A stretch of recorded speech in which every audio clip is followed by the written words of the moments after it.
In 1772, in the village of Radhanagar, in Hooghly district of Bengal Presidency, a child was born who would transform Indian society forever. Raja Ram Mohan Roy was born into a Rahi Kulin Brahmin family, belonging to the highest echelons of Bengali noble society. His father, Ramkanta, was a devout Vaishnavite, while his mother, Tarini Devi, came from a Shaivite family, creating a unique religious environment. Ram Mohan emerged as a brilliant scholar, mastering Sanskrit, Persian, English, Arabic, Latin, and Greek languages with remarkable ease. Torn between his parents' conflicting visions, one preparing him for scholarly pursuit, the other for worldly administration, he struggled throughout his life.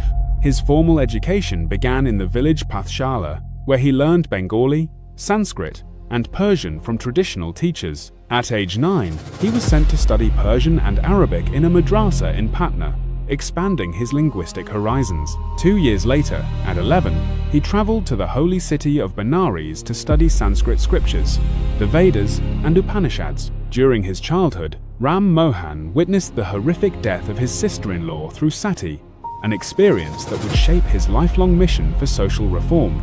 He would run off to stop any funeral he saw that was trying to burn women alive against her will.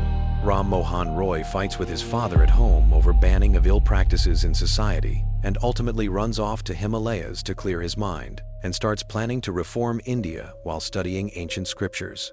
Raja Ram Mohan Roy revived pure Vedantic principles from the Upanishads, preaching unity of God and translating ancient scriptures into English for modern understanding. In Calcutta, Roy co-founded the Unitarian Society and established Brahmo Sabha, the precursor to Brahmo Samaj, which revolutionized and modernized Indian religious thought.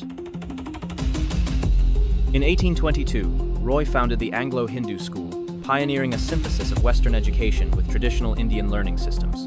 4 years later, in 1826, he established Vedanta College, insisting that monotheistic doctrines be incorporated with modern Western curriculum for comprehensive education. Roy published Sambad Kaumudi, his influential journal covering press freedom, Indian participation in government service, and separation of executive and judiciary powers.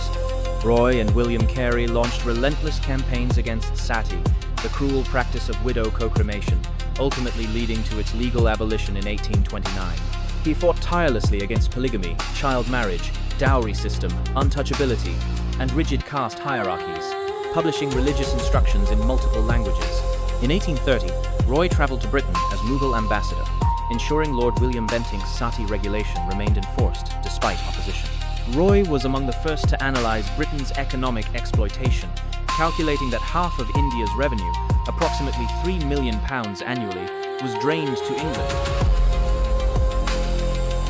In September 1833, while visiting Bristol, Roy contracted meningitis and died at Stapleton, leaving behind a legacy of enlightenment and social reform.